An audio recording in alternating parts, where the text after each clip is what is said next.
Hello, thanks for joining us. Hi. We're back.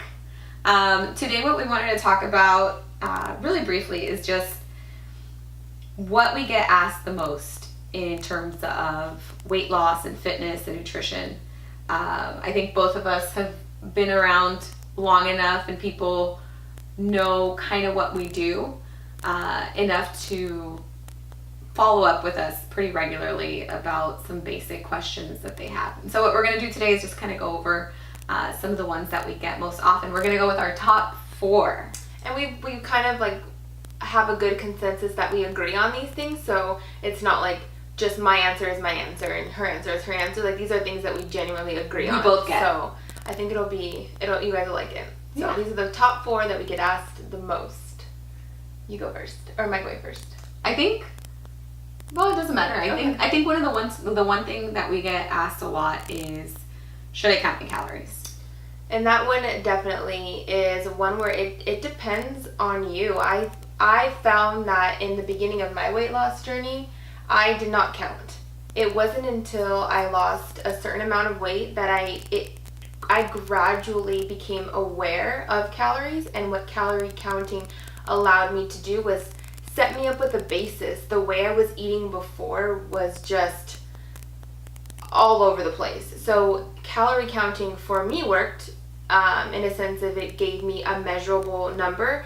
I didn't stick to that number. It was an average, and it was even with that average, it probably was higher because you can't be so meticulous about it. So it's just it just depends. If your personality is obsessive and you feel like counting calories is gonna hinder you from success and that idea sounds too meticulous and too much, don't do it. For someone like me, it's a good measure. It's a good number to look at. It's a good accountability. It's awareness. It's how much energy does my food consume, but there's way more to calories than just surface value. So I think For you, it depends. I think that's pretty much the answer that I give as well. It depends.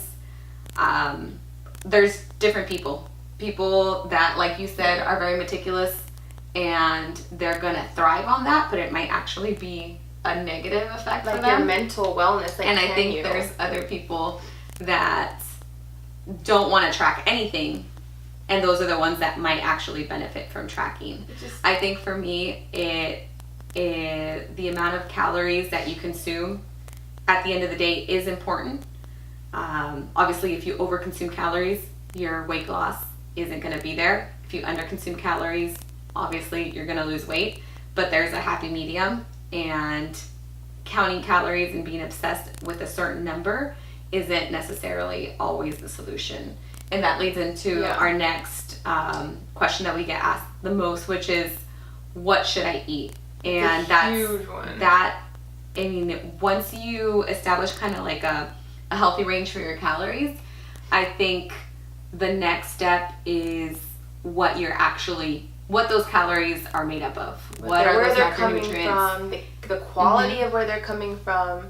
The quality of your food does matter. At the end of the day, if you're going to going back to the calories, if you're going to fill 100 calories with gummy bears or choose 100 calories worth of steamed vegetables, you look at the quantity that you're going to get. It's going to be completely different, so you're going to feel fuller longer, and then how it's going to affect your body internally is completely different. So I think the easy answer is just, if you're worried about what you should eat, the answer isn't this magical acai berry or whatever food that's going to burn all this fat off your body. The bottom line is, what you should eat is food that's minimally processed. Minimally. Can you recognize the mom? Like, when you look at it, do you know where the mom is? Or was it in a factory?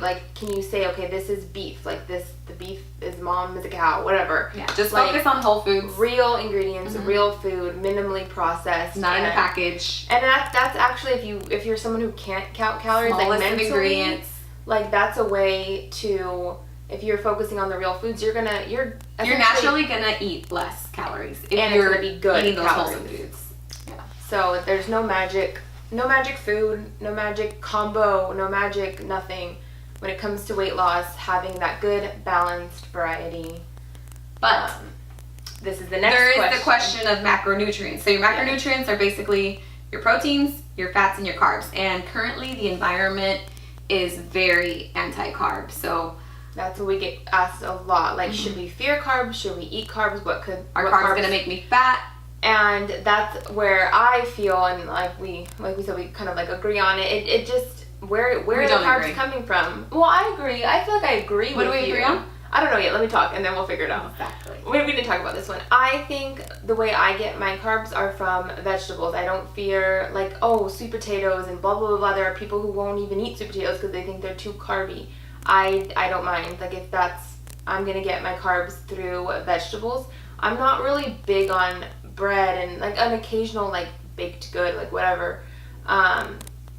But I choose to go for the higher fat, better protein over whatever carb is. I'm not big on pasta. There's good alternatives out there for pasta. If you go to Trader Joe's now, they have like lentil pasta and chickpea pasta and all these other pastas. So I don't know what my answer is, but I don't fear them, but I think of them differently.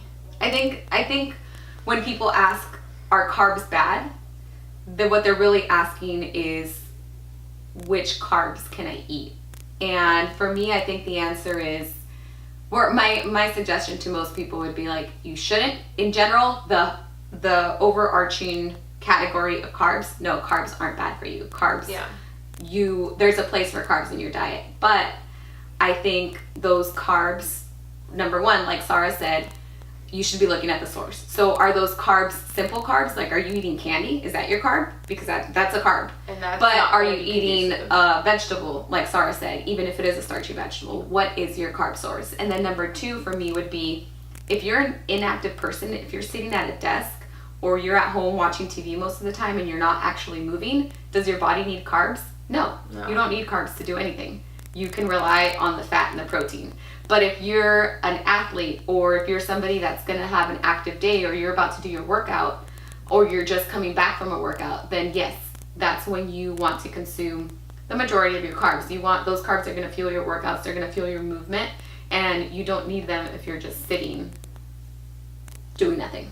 Eat them when you're going to do some activity. And in that instance, they're not going to raise your blood sugar levels because you're going to be using that blood sugar. Whereas if you're eating them while you're not doing anything, what's that doing? That's literally just triggering fat gain. So in that case, carbs can make you fat. If you overconsume them, you're going to get fat. If you overconsume them and you're not moving, you're going to, but just like anything, I feel like really. when you reduce the carbs and the carbs that generally people are eating, which is bread and pasta, you're going to see success when you eliminate them. Exactly. Those would be the carbs that I would say, tell everybody. I don't need them. You don't need them. No. Focus your carbs on vegetables, fruits, and, if you really love the breads and the pastas, just, there's alternatives. Find yourself a healthy alternative. And there's definitely ones out there, like when I recommend like a bread, it's like one that has 5 grams of fiber or more. So it's just getting smart about your carbs. But if you do eliminate them, the bad ones, I don't want to say bad, but if you do eliminate the ones that aren't as conducive to a healthier lifestyle, you will see success, like, for sure. Absolutely. Immediately, I feel. What's number 4? Number 4 is, where do I start what's the best exercise? Not where do I start. What's the best exercise? Exercise. She's one of the people that says pizza instead of pizza. No, I do not. I say pizza. Pizza. So the question we get a lot is, what is the best? Oh my gosh. Yeah, you're having a problem with what's the best exercise? What's your number 1 answer? Is whatever is better than what you were doing the day before. Like, so if you are someone who, I know we said the couch scenario earlier. If you just sit on the couch all day long, and the next one would be a walk. If you walk regularly, maybe I don't jog. So I think number 1 is just move your body. Don't stress yourself out worrying about what specific routine and how many hours and how much time or how many days am I going to spend doing this X activity. Literally just start. Move. Do something. Whatever do something, and every day a little bit more. a little bit more, a little bit more. And you'll gradually hone in on those and advance and get interested and find things you like and find things you don't like, and that'll turmoil from wherever you're at. So just move. Move. There's And nothing with specific. that, we're going to let you guys go. But if you have your, urgent dire questions, is that even a phrase? I think it is. If you really want to know something from us, go ahead and ask. Let us know. Genuinely will answer. Genuinely. We're not going to lie to you. No.